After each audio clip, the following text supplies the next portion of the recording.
Hello there, my sleepy nights. And tonight, we journey to the wizarding world for a tale shrouded in the mysteries of Azkaban, where Aura Alara Dawson unravels a web of secrets within the Ministry of Magic. If you'd like to help the channel, please give us a like and subscribe. But for now, let's delve into the magic. Relax, get cozy, and step into the shadows of Azkaban.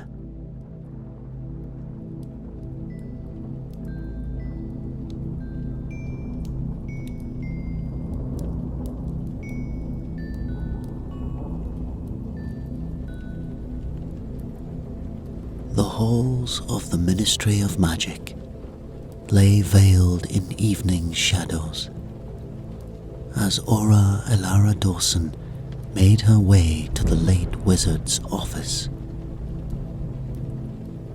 Though the torches flickered low, their firelight glinted off the golden Ministry emblem embossed on each heavy oak door Alara passed.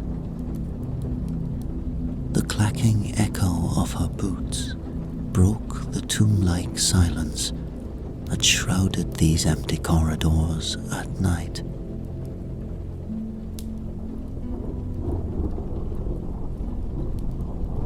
Upon arriving at the end of the hall, Alara lifted her illuminated wand tip to the door plate. Magical portraits and records to vision. The slab of wood creaked open.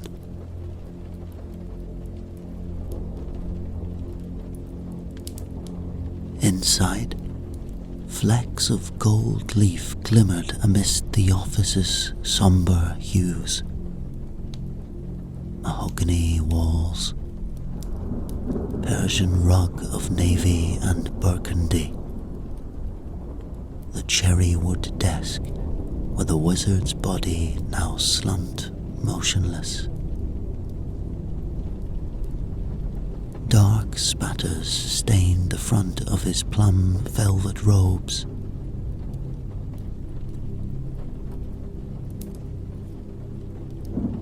Alara circled the heavy-set frame of Armando Basil, senior records keeper, examining his desk and body for clues. The only break in the office's meticulous order was a painting on the far wall, depicting an aged wizard gazing back at her. But as Alara studied those lifelike brushstrokes, the portrait gave a shudder and stilled.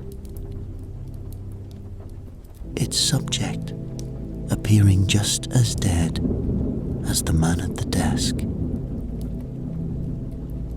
Strange, Alara thought. For a portrait to lose its animation so completely. She swept her wand around the room, muttering detection charms that filled the air with scattering gold and sparks, yet revealed no traces of dark magic. Perplexed but dedicated to uncovering the truth, Alara settled in to await the investigative team. Thoughts swirling around the twin mysteries that lay before her. The two figures frozen in death. Their secrets still held fast in shadow.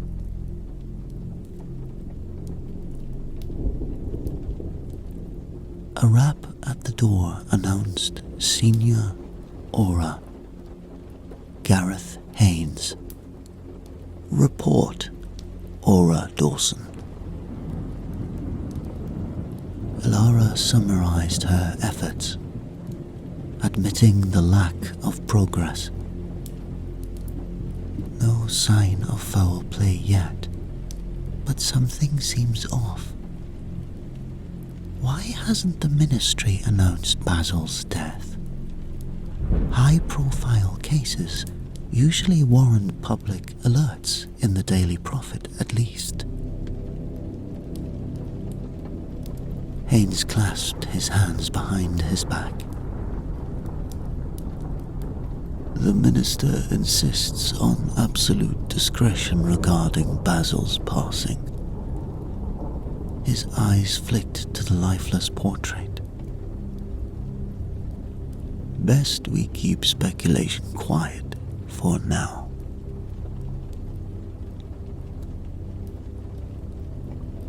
Alara bristled at the circumvention of protocols but respected Haynes's wisdom. After he departed, she turned the conversation to the portrait.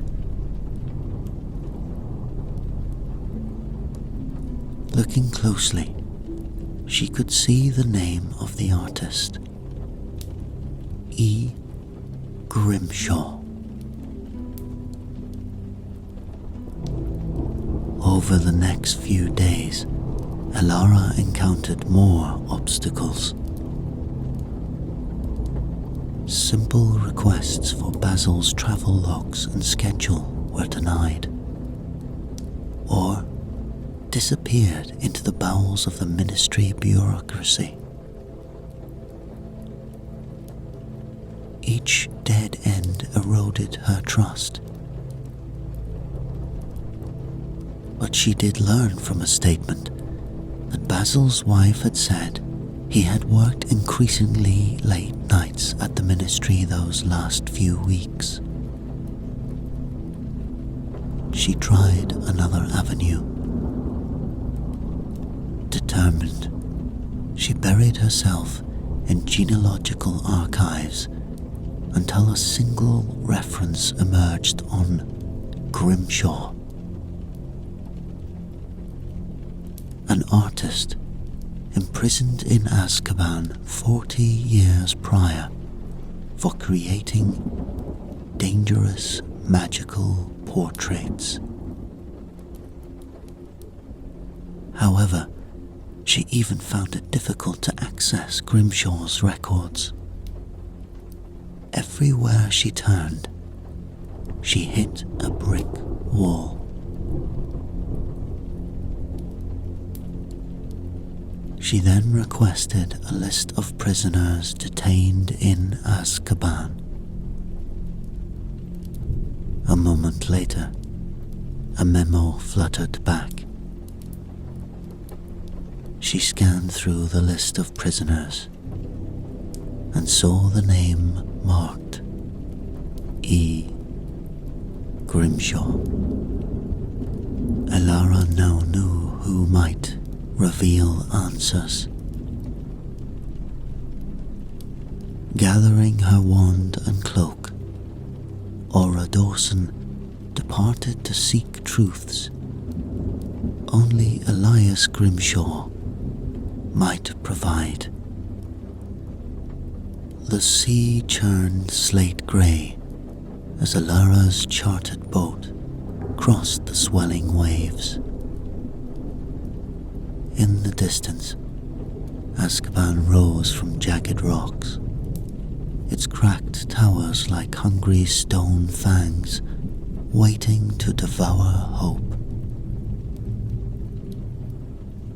Even magicked barriers couldn't mute the dread as howls echoed from those impenetrable walls.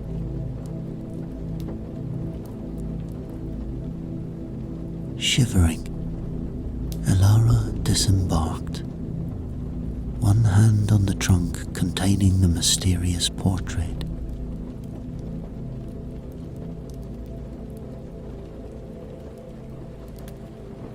Its weight seemed to increase with each reluctant step as she entered the fortress. The chill from the walls seeped deeper than skin or bone.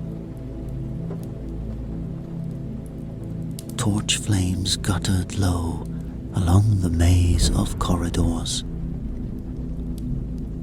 All was mildew, rust, and wretched cries.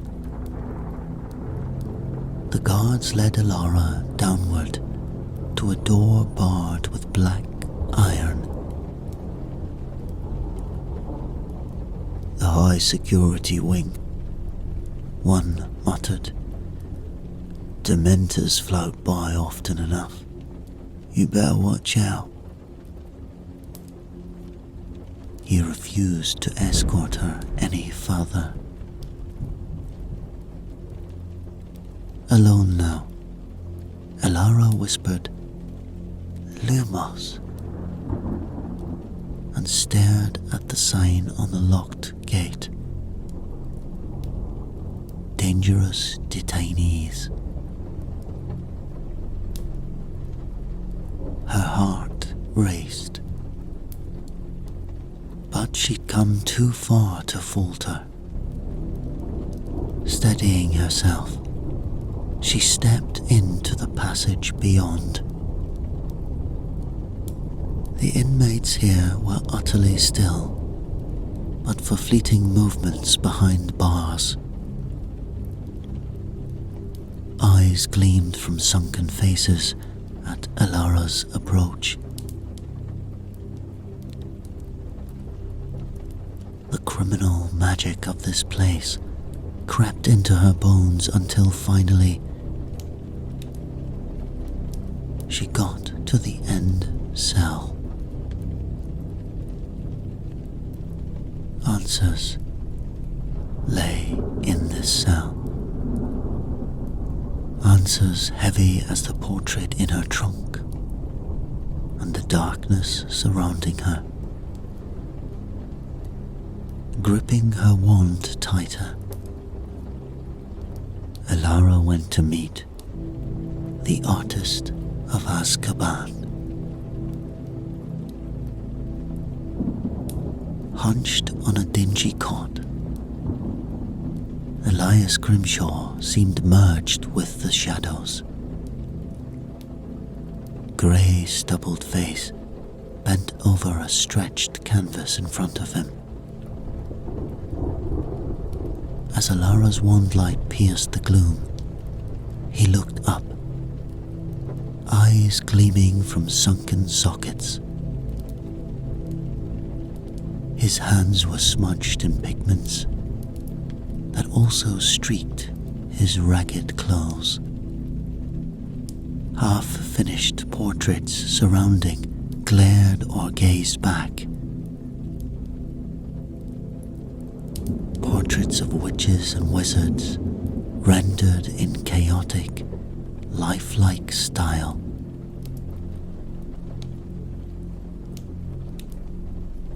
"We don't get visitors here," he rasped, voice rough with disuse.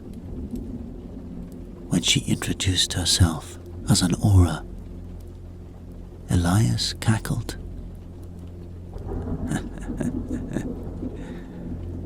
"An officer of the law, gracing decrepit old Elias. To what do I owe such an honor?" Alara cleared her throat, unnerved by mocking eyes following her around the cell. "I hoped you might explain your painting methods. How do you capture such vitality?" Elias snatched up his brush, mixing oils, burnt umber, sulphur yellow, crimson like clotted blood. With his offhand, he drew his wand, murmuring a charm. A brush came out from the end of his wand. He then held it upwards. You want to watch old Elias work his stained magic, With sharp gestures, he commanded the enchanted wand to brush violent curves across the canvas. They toss me random tack, hog hair and wood scraps. His voice adopted a fey lilt. But oh, the materials Elias yearns for. It's the personal touches, my dear. His tongue flicked out, lips drawing back from yellowed teeth. That's the secret, you see. The essence binder in my paintings. The blood, the spit. Bristles dripped carmine as he crafted a petrified, hollowed-eyed face. I paint the blood of a wizard into my art.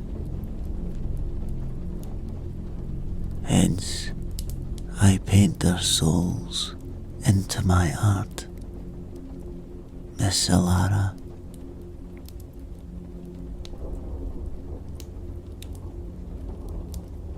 Around them, facets emerged from pigment-smeared images, watching, haunting.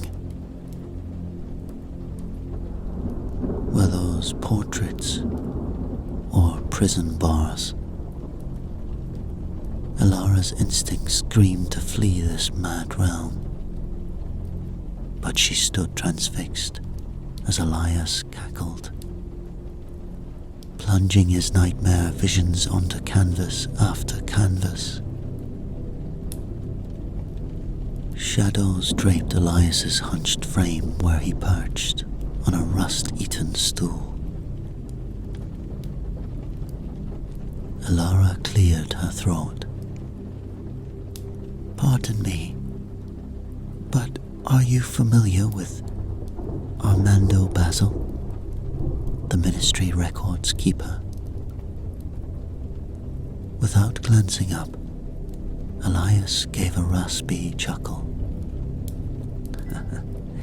Lass, the only ministry folk I know now are the rats and roaches that scurry these cells at night.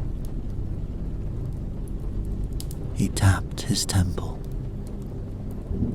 40 years of Azkaban. Scrub your social calendar clean.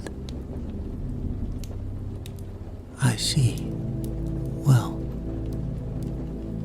I'm investigating Basil's recent murder. From her satchel, Alara withdrew the portrait, considering how best to broach the subject. She moved closer to the bars. Elias's piercing eyes flicked up to assess her. This portrait hung in Basil's office. It was disturbed when he was found dead 3 nights ago. The wizard in the portrait completely dead. She turned the painting towards Elias. With a snort, Elias dropped his gaze back to the oils and powders, clotting his hands. Lass, the faces I paint blend together after a while. His words trailed off as Alara pushed the canvas closer, patience fraying. With a grumble, the prisoner wiped his hands and accepted the portrait.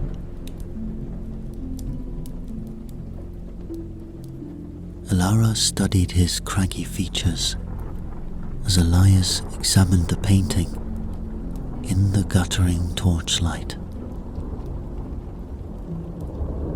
She saw the exact moment of recognition flooding his eyes.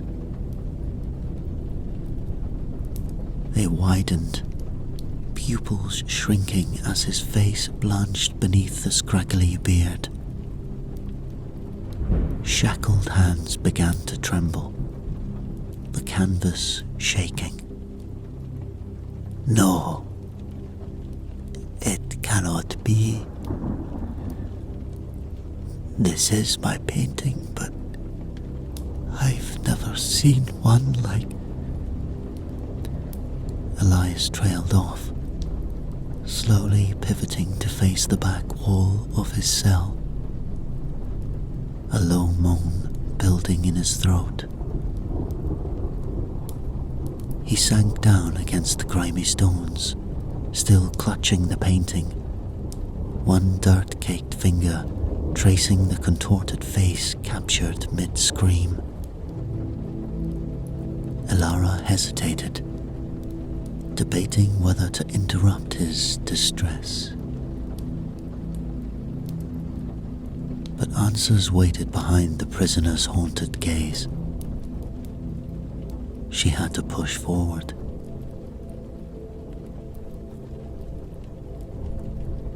She asked him gently,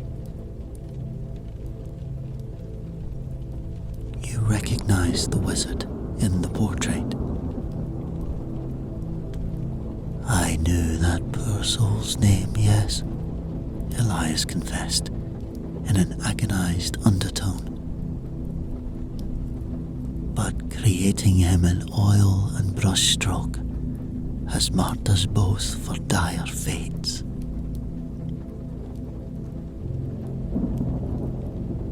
Recoiling from the painted face, Elias gripped tighter to the painting. "The walls themselves may betray us here. You must lean closer to me, lass."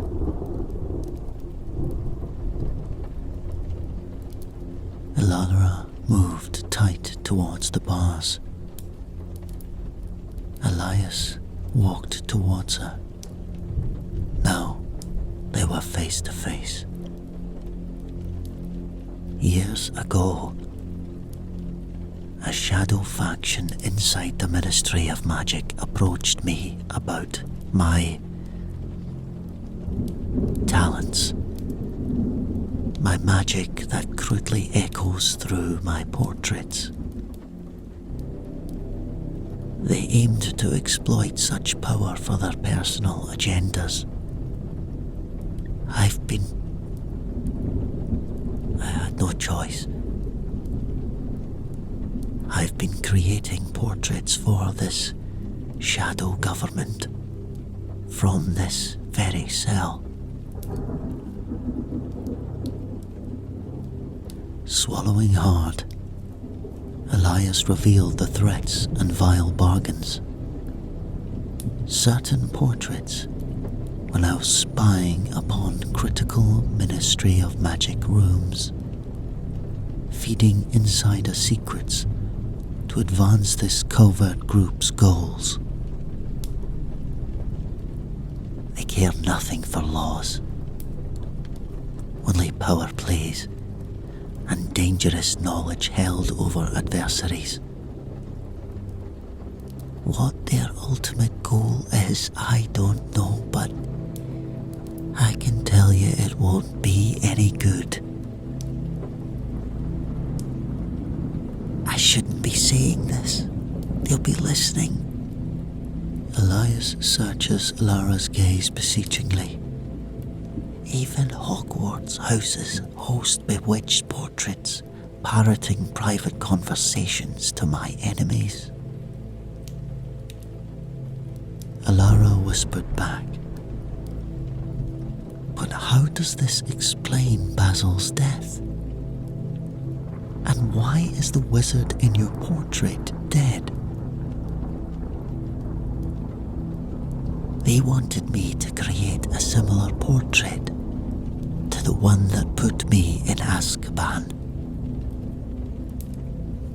You see, Miss Alara, I can give the portraits the power to cast a few spells. Only a few. The magic in the mixture of paint and blood can only last so long. After the portraits cast their spells, the wizard or witch in the portrait dies. Elias choked up, tears in his eyes. My work, my beautiful work dies.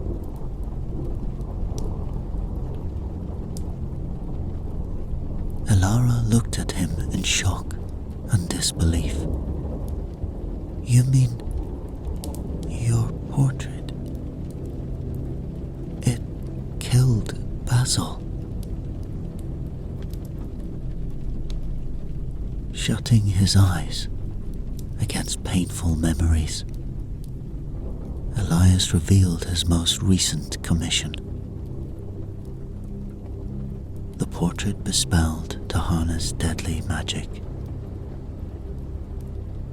They gave me no name but this face and traces of his blood for my paint.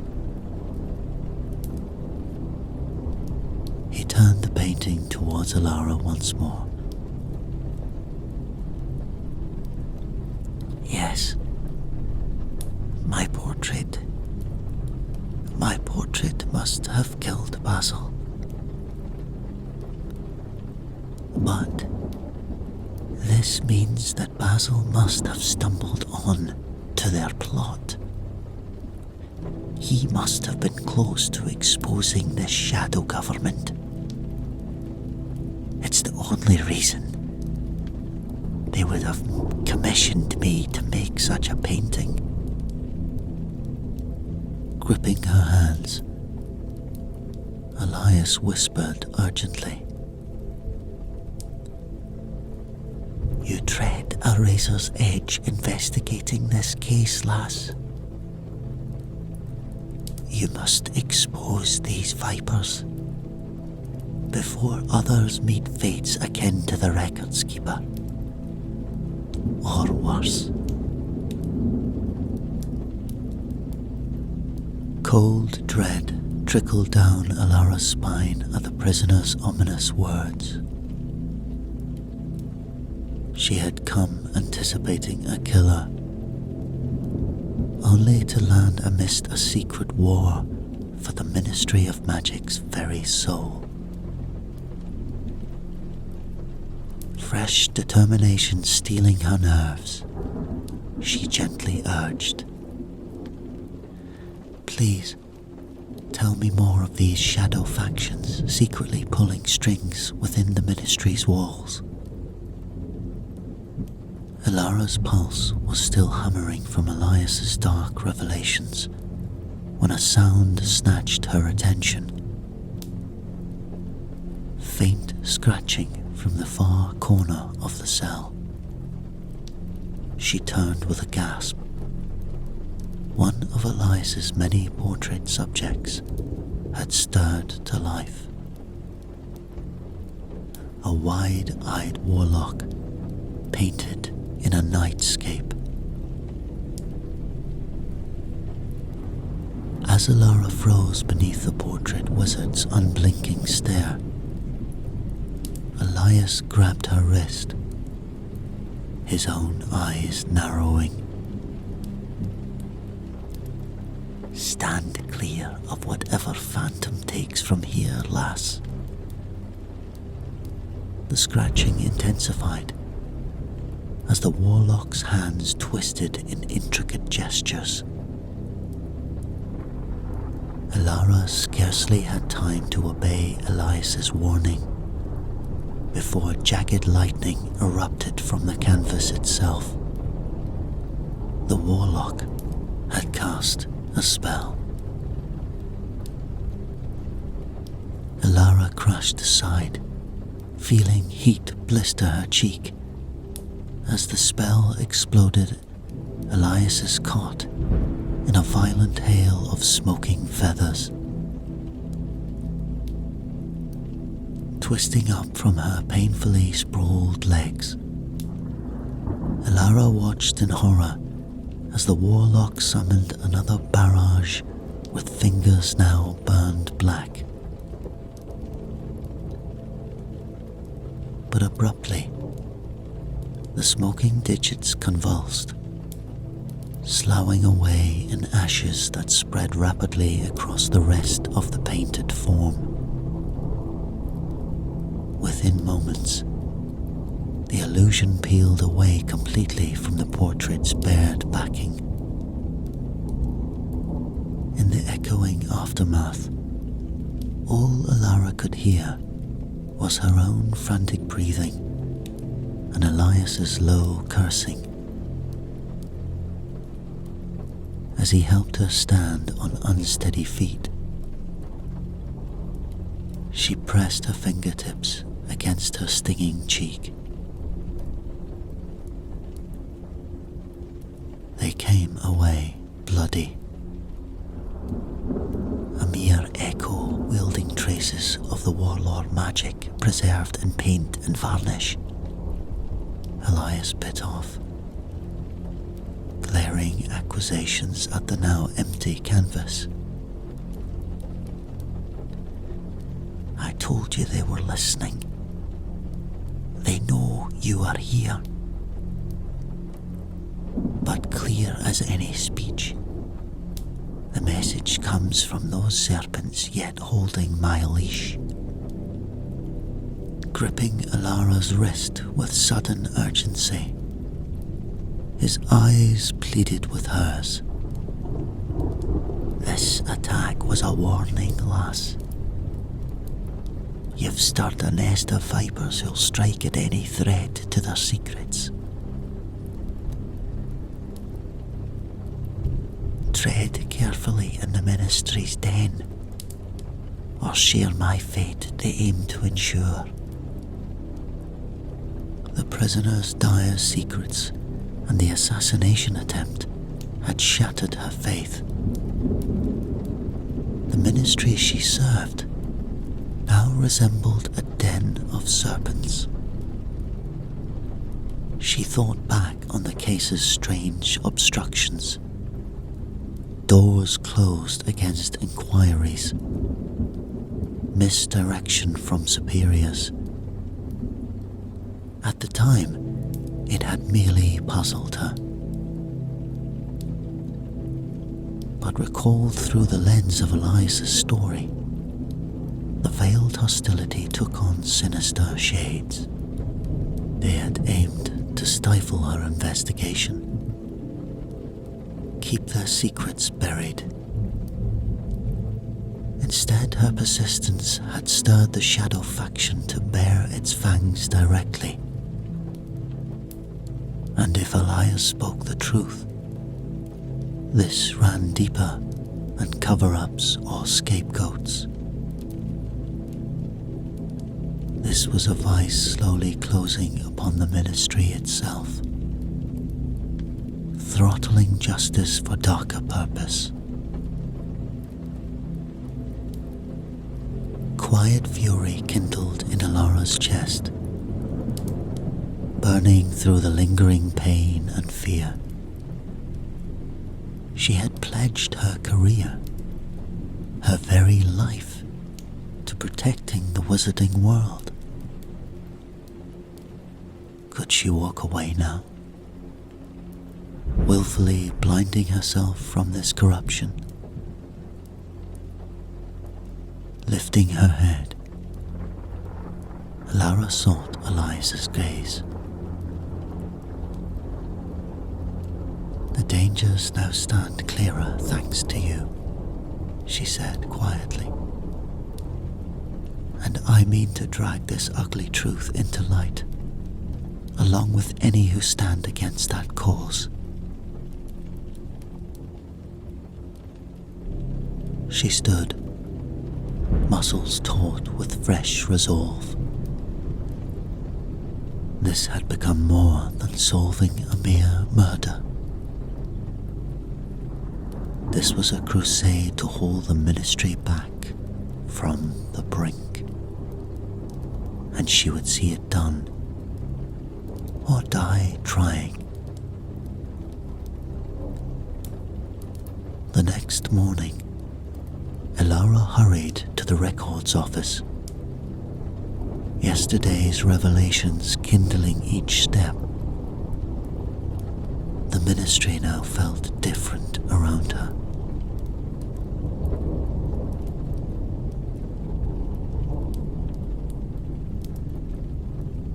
But she pulled up sharply at the sight of her boss, Gareth Haynes, exiting Basil's office, clasping the hands of Basil's widow, now crying, walking past Elara down the corridor. Unease stirred as Elara watched her pass. She then approached Haynes. "Sir, the Basil case.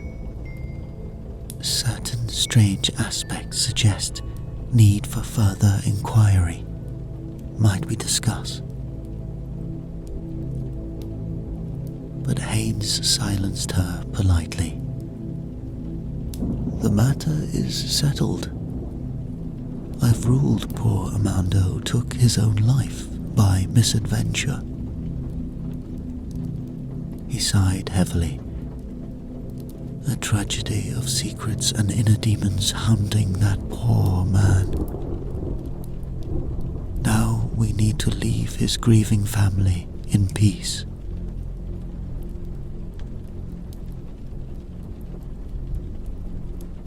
Elara followed Haynes in shock to his office, her zeal for revelation tempered by his jarring news. Had she misjudged the shadows within the ministry in her haste? Haynes gestured for her to sit, before sliding a folded newspaper across the desk with official documents.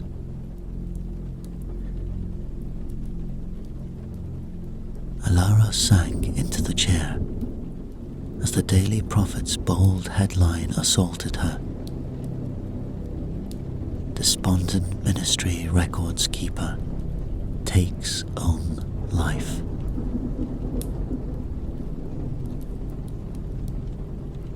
As she scanned the detailed description of Basil's supposed mental decline, Haynes summarized gently.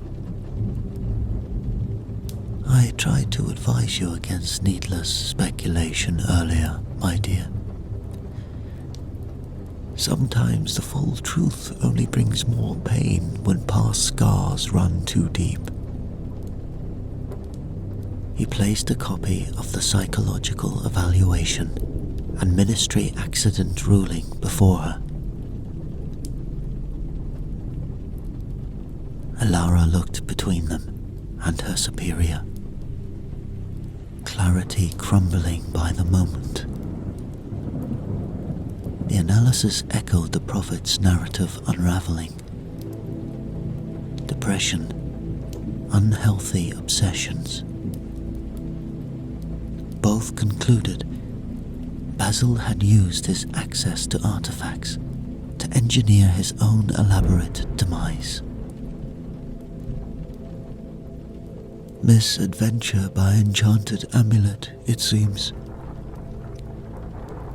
Likely some family heirloom not properly registered, Haynes recounted. The poor sod probably thought staging a mystery might save his reputation or his family's. Haynes squeezed Elara's shoulder, his eyes full of paternal sympathy. Not all investigations end with neat answers or culprits to blame. Sometimes we can only stand witness to tragedy and try preventing the next lost soul from meeting such an end. Lara lowered the damning report with shaking hands. She had hit so many dead ends this past week. But was that truly obscurity at play? Or her own desperate grasping for external evil, rather than accept a broken man's final demons?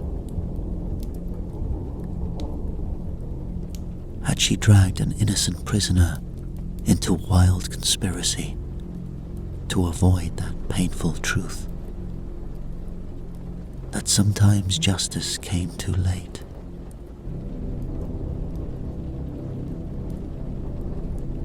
Lara sat in numb silence, Basil's suicide ruling cold in her hands. She thought of all she had learned from Azkaban prisoner Elias Grimshaw. Vile secrets suggesting conspiracy ran rife within the ministry walls. Finally, she raised her head. Sir, the prisoner alleged hidden factions manipulating justice for personal gain. Having witnessed obstruction myself, I believe investigation into such accusation warrants. Haynes raised his hand, his look turning stern. Tread carefully, voicing wild tales, spun by men locked in cells half their lives. Opening a thick folder, he spread psychological reports across his desk. Elias Grimshaw, resident 30 years for acts of madness and murder. Haynes gestured at clinical accounts of hallucinations, paranoid ramblings. His disease is long documented, my dear. Tell me true, is the testimony of a confined lunatic worth sullying Basil's good name? Lara traced shaking hands over page after page, showing Grimshaw's supposed descent into violence and delirium. Had she let a deranged man manipulate her trust? Had she invented connections from scattered shadows simply to avoid truth too ordinary to accept? She remembered the inmate's feverish eyes alive with dark fervor, his cramped cell papered in disturbing portraits. With dawning unease, she wondered which of them had truly lost their grasp on reason and reality. Later, in her dim office, a tap on the door broke Ilara's hollow silence. She blinked up at her superior hovering in the threshold, his smile not reaching his eyes. We all lose our way chasing shadows sometimes, Haynes said gently. I've brought you a present. I knew how much you liked it. Just a little something to brighten you up, he declared, raising up a portrait. In his hands was the portrait she had brought to Azkaban. Elias's portrait that used to hang in Basil's office. However, the disturbed portrait concealing the unknown wizard was now staring out at Ilara, no longer dead, freshly painted. I'm sure Basil won't mind you having this. Taking out his wand, Haynes levitated the painting to hang prominently on her wall. But his smile remained taut as he turned to depart. Fascinating piece, isn't it? He gripped her shoulder tightly. Too tightly, she thought. We all lose our way chasing shadows sometimes. No more wild conspiracy theories, though, yes? Best leave the past buried, my dear. For your own good. The door clicked shut, leaving Alara alone with the painting subject, probing her with that penetrating gaze. She shuddered, remembering prisoner Elias's disturbed dreams about this face. Unease curdling in her gut. Alara realized she had slipped free of one web, only to land in another potentially more deadly. For corruption's fangs left deeper scars than any mere killer's. And she could no longer blindly trust even her nearest allies not to harbor its spreading poison. Staring up at the newly animated portrait, she wondered, was Gareth Haynes one of them?